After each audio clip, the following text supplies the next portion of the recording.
Hi guys, welcome to the Far Side of Normal podcast. My name is Stacy Farr, the creator and your host. This week's topic is music, and I'm so excited about it because I love and adore music. There's a constant soundtrack running in my mind, and I dare say that most people have music playing, if not all the time every day, sometime throughout the day. And music is a huge part of our lives. There's a soundtrack to our lives, if you will. And because of my brain, I constantly have a soundtrack going. So this is dedicated to all things music. Let's jump in. Growing up, my mom had us listening to a wide variety of music.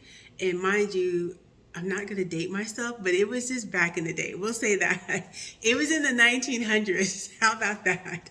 Which I guess is kind of dating myself, but whatever. In the 1900s, growing up, we listened to all types of music. My mom was a gypsy soul, and I think I picked that up from her. In fact, I'm pretty much sure I did. But we also picked up her love for music in different types. We used to listen to blues, B.B. King, Bobby Blue Bland. We used to listen to old school country, Dolly Parton, Charlie Daniels Band, Charlie Pride, Kenny Rogers. We used to listen to so many different types of music, R&B from back in the day. We listened to disco. We had the whole family going growing up, and I appreciate that now because it opened my eyes to not just a narrow perspective or even a narrow scope on life, but a wider and more rich experience. Um, Also, in college, you had the whole scene. I'm trying not to date myself, but we're going to keep it 100% on this dang on podcast. So, in the 90s, going to college was some of the best music to come out in a long time. You know, we had Rage Against the Machine, we had Soundgarden, we had Linkin Park. Oh, it was just a glorious time for music, and I loved it all. Yeah. And concerts were the bee's knees. I didn't really go to concerts until I graduated, but going to bars, you hear all this type of music and you just loved it. You know, you had the R&B, you had the hip hop, you had the rap. 90s were on it, doc on it for music. And then you roll into the 2000s and you had still great music. A lot of boy bands, throwbacks, women everywhere. It was a good time again in music. And it's funny because I was thinking about this, which made me laugh. The crushes that I had, they kind of reintroduced me to some music and introduced me to some music. There's this guy, and we're going to just say initials and change their initials, but apparently he had a crush on me, and he introduced me to India Arie, brown skin. Don't even ask me. It's a long story. We're just going to say amen. And then another guy, B, introduced me to John Legend. He loved John Legend. He loved R&B. I got reintroduced to country music with another guy named G. And then to Kitty Rock, which I didn't even know this was a thing, on Disney Junior on Sirius XM. Who knew? And I know I'm probably going to lose some people, but I'm just going to have to say it. I love most types of music. There's a few that I just can't do. And one of them, you guys, I'm sorry, I know I'm gonna lose people here.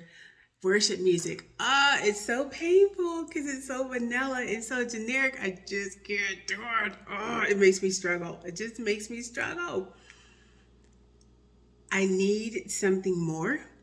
And then when I was in California, I discovered on XM this station called Amped. It was an answer to prayer. It is Christian music, but it's harder and louder and stronger and bolder. And I thought, happy day. Even before that, when I was in Colorado, I went to this Hoi Polloi and it was all these bands and acts. And I thought, this is amazing. And then I stumbled upon C Spot Rock, which again was this huge concert that had all these hardcore Christian artists. You had Pillar, you had 12 Stones, you had KJ52, you had Seven Mary 3. It was glorious. There were so many bands. You had Skillet.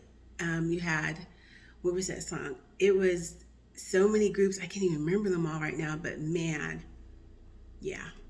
And I thought, happy day. I can still worship my God, but rock out and not be put to sleep or want to scratch my ears off. Yeah, that was a tangent in the side. Back to music that I do love and appreciate. The thing I think that I appreciate about music is it can evoke feelings. And you have a soundtrack playing when you hear a song. When I was working for a music company, going to concerts was my job. And there's this artist named JJ Gray and Mofro, and he has this song. And I remember going to his concert because it was my job that night. And he started singing it, and me and my friend, because I was like, come with me to this concert because I have to work late. She's like, okay. We started crying. It was so powerful. That happened to us because I always have this one friend that was a partner in crime in Colorado. I'm like, do you want to go do this? She's like, heck to the yeah. You know how you have those ride or die friends? She was it, especially when it came to live music. We went to this country concert, and it was a huge one, and I love Brad Paisley. I love that he's a wink and grin artist. He's so dang cheeky, and I love him. But he started playing the song that makes me cry every time, dang you, Brad Paisley, is him and Dolly Parton's When I Get Where I'm Going. I'm honestly going to have that play at my funeral, not a word of lie. And I just started crying. Music is so powerful. There was this song on TikTok that was going around, and kind of everybody was jumping on it. And I know it was supposed to be kind of a tongue-in-cheek, but the first time I heard it, I started weeping. And I didn't even know that it touched something in my soul that I didn't even know was there. And it was that song, you remember they were singing, go lay down, I'm about to go. And it was sung in the old hymn sound, our style. The first time I heard that song, I just started weeping. And I thought, oh my gosh, it spoke to resting your soul. I didn't even know I needed my soul to rest at the time I heard it, but apparently I did because I just started crying. Music evokes emotion, and that's a big part of why I love it so much. Live music is even more intense because you can feel it, not just hear it. I remember going to the John Williams Symphony when it came to town, and man, when I heard Superman, I teared up because I thought of my Superman, the original Superman, Christopher Reeve. And then they played Indiana Jones, and I had a reel of all the Indiana Jones movies in the back of my mind. And it was amazing just to be in that orchestra and feel the music, not just hear it. Oh, I loved it. I think that I would be really, really good at that job. I don't even know the name or the title of the job, but you know the person that has to find the right song for the movie or TV show or soundtrack in that just right moment. I would be brilliant at that. I really would. The way my mind works and how it's constantly going, I think I'd be pretty good at that. And I'm good at discovering up and coming artists. I remember when I volunteered at this radio station in Colorado, and I won this pack of CDs, and there was all these different CDs, and I like to listen to different new artists, so I thought, hooray. And I pulled out this CD, and the guy on the cover looked like a dead president. He just did. He had the coat and beard and the hair, and I thought, okay, let's go. It was Matt Kearney, and he's big now, but at the time he was literally an unknown artist in this stack of CDs that I received as a prize pack. I love his voice and his style of music. I remember when they were talking about this young girl with this soulful voice. It happened to be Joss Stone before she got big. And her voice is incredible. I remember they had a meet and greet where I live at. And you could meet this guy that had this new song single out. And I thought, I don't know him, but we're going to go. And it was on Valentine's Day. And so we went. Turns out it was Andy Grammer. I remember this new country kid, and they were trying to get a bunch of people and have this concert, but he's also doing a music video. And I thought, all right, I'm game. It turns out it was Dierks Bentley. He's so huge now, but I remember when he was getting big, or before he was even actually kind of known. I think it was his first single that was coming out, so they were trying to make a big hullabaloo about it. I remember on some video platform, I don't even remember which one, but seeing this lady in this outfit, and it was cozy, and I thought, man, her voice is amazing. And it was Chasing Pavement by Adele before she was Adele. I love music, and that's why I appreciate TikTok so much. Shout out TikTok, because they let you know and see and get introduced to so many new artists that are on the platform hoping to, I don't know, catch a big break or get a bigger fan base, whatever. Man, listen to me. There are some amazing people on TikTok, and I hope to heaven and earth that they get their big shot. Teddy, and now he has an album. And I remember him years and years ago when he was just singing covers. Oh, his voice just gives me goosebumps. There's a band from Australia, and it's called the Tesley Brothers. That man and his voice, oh, I get goosebumps. Incredible. I adore gravelly, kind of husky voices. Oh, it just makes me swoon. Chris Stapleton. I remember the first time I heard a song by Josh Turner when I had gotten reintroduced, remember, from my crush to country music. All I could do is blush. My face is a little bit red now. I'm blushing. His voice is so deep and so rich. It gave me goosebumps. All I could do is blush. And it was that song, You're a Man. And I thought, oh my goodness, he's not even talking to me, but he's making me blush. And he could absolutely be my man, my future, my husband. Yes, with that voice, please and thank you. There are people sometimes I think, I would marry you for your voice. All you have to do is talk. No. Just talk and we're good. I love music.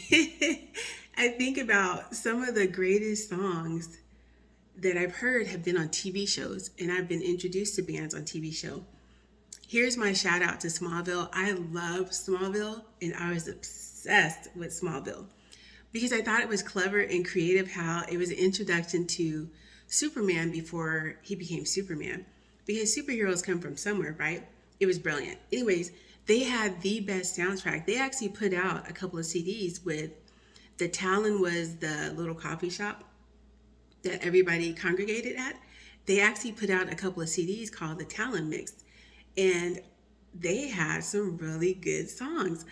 I got introduced to the Toadies and so many other groups, Switchfoot, and what was the other group? I'm thinking of the song. Oh, I can't think of it. Anyways, a lot of artists were on those, and they were kind of up and coming. One Republic was on Smallville. I totally forgot about that. In an episode, it was brilliant. They were actually in the episode, but their song was featured in the episode as well. They had some amazing songs. Almost Honest. I love that song. Teddy Geiger was in there, I think. Several other artists. They had some great soundtracks in the 90s and early 2000s. I love discovering music of all kinds, and concerts are just the bee's knees. Or they have these festivals when you have the local artists coming out. And I've heard some incredible singers. I hope they get big. Even with different rodeos or cutting events, they have up and coming country artists, and it's amazing. And live is even better. I remember this song years and years ago. I used to be an assistant manager, and I worked at Bath and Body Works. And every couple of weeks, maybe a month, they would give us these CDs that we'd have to play, throughout the store for a certain amount of time. There was this Valentine's CD, and there was this male singer of the song by Peggy Lee's Fever.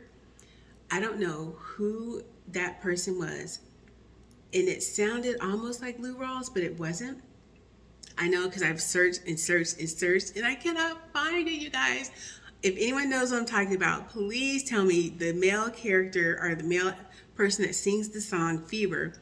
Man, that cover was everything. Oh, it was glorious. I'm excited thinking about it. It was so gritty and so raw, and oh, if I could just find who sang on this Bath and Body Works Valentine CD from back in the day, Fever, life would be good. I want that played at my wedding. It was that incredible. And I don't know who sang it, which makes me so sad. But it's okay. I'm going to be all right. There's a soundtrack to my life. And it's funny because I'll hear a song and I literally have a reel playing as that song plays. There are moments where I'll be going about my regularly scheduled program and I'll hear a song and it throws me back to when I heard that song or while it was playing and something either big or small happened.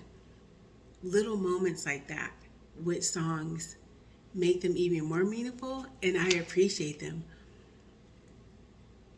I was thinking about this, and I'm going to just say it again. I love Supernatural. I think that's why I had such an affinity to the show, because they had the best soundtrack. And they were good. Anytime I hear certain songs, and if you're a Supernatural fan, you already know and you already start thinking about these songs. You can see a scene with these songs.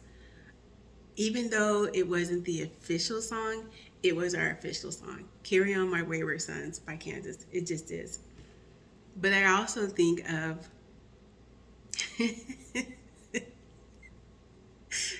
so many songs, and Dean is so ridiculous. Night Moves, and that scene in Baby with Sam. That was probably one of the most iconic uses of that song. Oh, it was perfect. Yeah, it was perfect. There's so many more with that soundtrack. Highway to Hell, when he pulled off the cover on Baby. Oh, and then Back in Black. The Simple Man, when he was trying to find himself again, by Lynyrd Skynyrd. Yeah, Supernatural had a killer soundtrack. I'm still thinking about different scenes, different episodes with the songs, even when they sang Good Old Boys. That was awesome. Yeah, I love it. And when he was doing karaoke, oh, it was so bad because he was pretending not to know how to sing God Love Jensen. And he was singing I'm Too Sexy for My Clothes with Bright Said Fred. It was just unfortunate. But it was still funny. And it made for great TV because the soundtrack was so awesome. Some of my favorite songs kind of swing the whole gauntlet.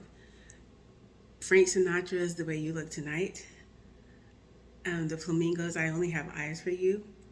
Like I said before, Brad Paisley's When I Get Where I'm Going. Devin Dawson's All on Me. I even do like, even though I say I don't like worship music, I do like some of the groups.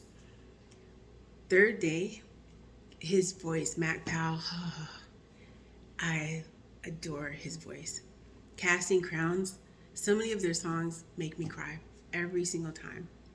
And that's okay, it's a good thing. Danny Gokey, I remember when he was on, it was either The Voice or American Idol, which one I can't remember, but man, the first time I heard him and his story, I just started weeping. And I thought, I have got to get my life together. But his voice just speaks to me. I don't know why, but it just does.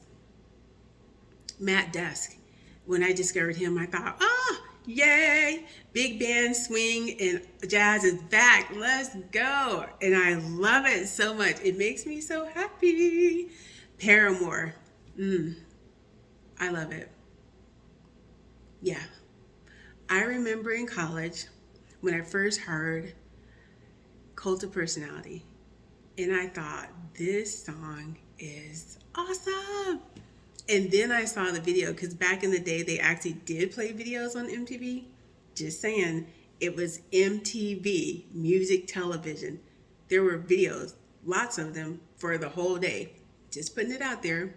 But Cult of Personality by In Living Color, everything. It still is everything. The first time you hear the horns and then you hear the House of Pain, it's a wrap. It's a wrap. It's just a wrap.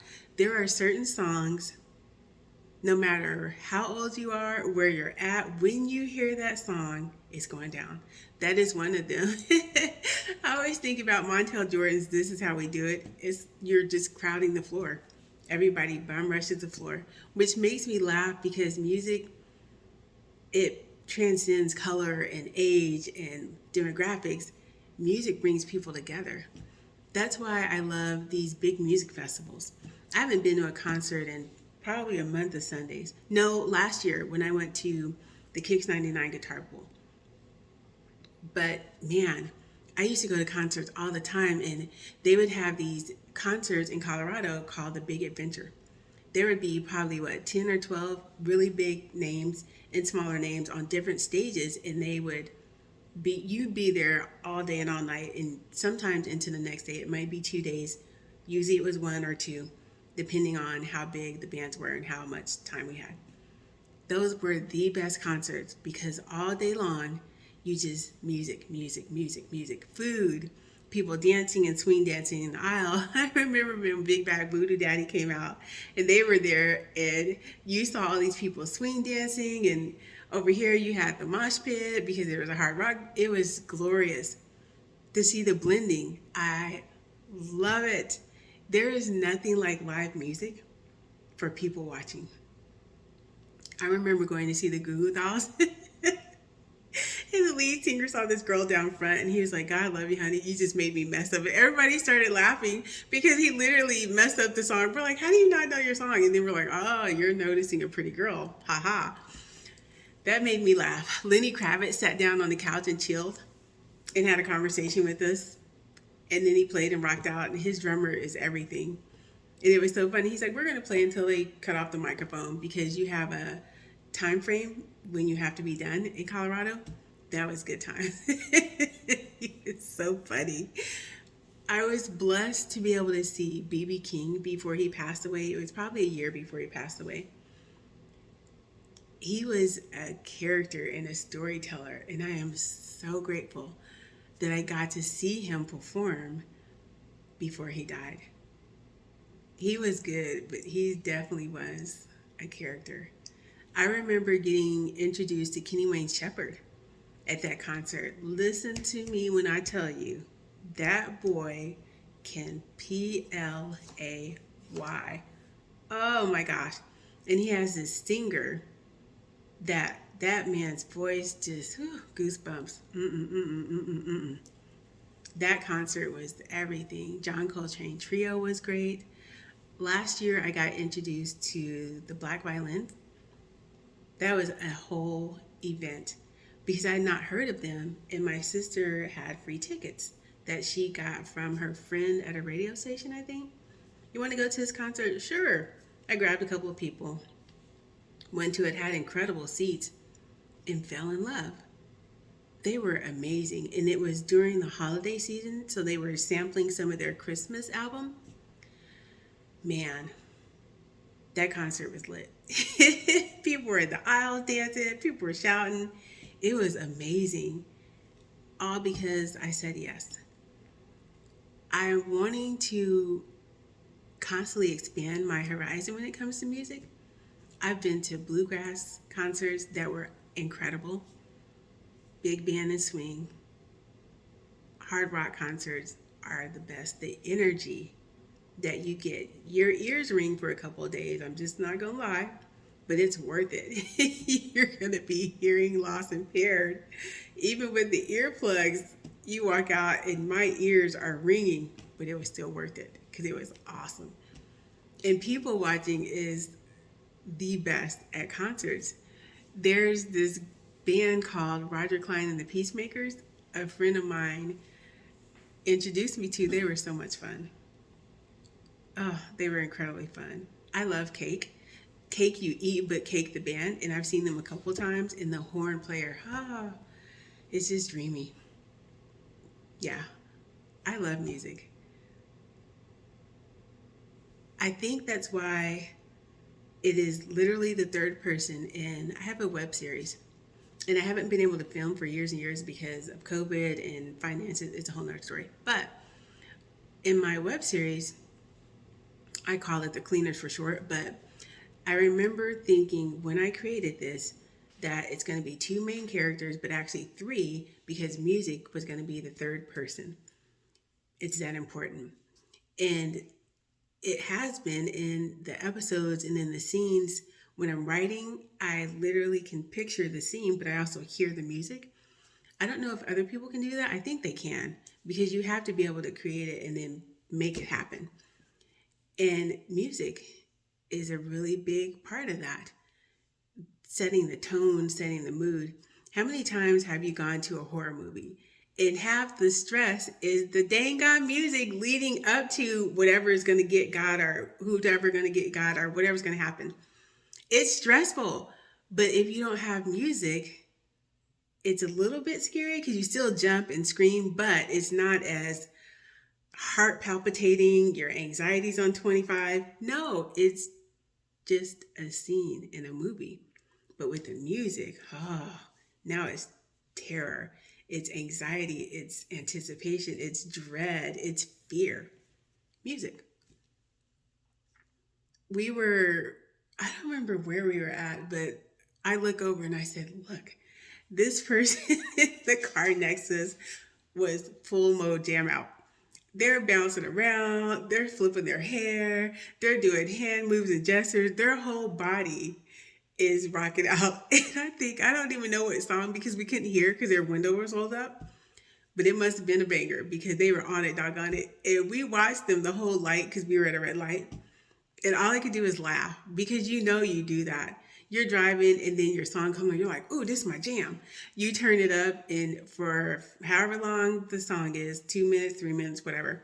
It is your song. You are in a video and it's on and popping. And it made me laugh because that person was definitely the star of their video that day. It was just fun to watch them because they didn't care who was watching. They weren't looking around thinking, I'm gonna have to keep it down. It was full mode, dance mode, full mode, let's get it. And it was fun to see how much they were into the music because then it made you want to think, one, what are y'all listening to? And two, we might need to get our jam on too. Music is life. And I would dare say that, yeah, I'm going to go with that. Music is life. You can't have a full life without music. In my opinion, in my humble opinion, my old boss used to say, I am HO. In my humble opinion, life is better lived with music. You have a soundtrack for your life. Mine is country music, driving down the back road with houses on one side and farms on the other. Mine is sitting on an airplane and thinking, here comes our next big adventure. Mine is having a crush on a guy and him telling me, you should listen to this artist because it's one of my favorite. And they let me borrow their CD or whatever it was, DVD, CD collection. Cool. It's driving on a road trip and having a random playlist and you and your sister laughing your face off because you have everything from Islands in the Stream to Frank Sinatra to Mary J. Blige, Real Love. Yeah, music is life. And it's a life that is even more fun when you have a fun soundtrack. Me and my friends, when we go on road trips, we have the rule similar to Dean and Sam in Supernatural. Driver picks the music, shotgun shuts its K-hole. And usually my sister gets bitter because there's always incredible country stations and then nothing else. And she's like, oh, fine. She secretly likes it. I think she does. If you won't tell, I won't tell. That's all. I love music. I wanted to do a whole podcast on it. Let me know some of your favorite music, your favorite genres, maybe your favorite artist, maybe your favorite song, and why. What's a memory that's evoked when you hear a specific song? I want to hear all of those things. Thank you so much for tuning in to the Far Side of Normal podcast. Until next time, goodbye.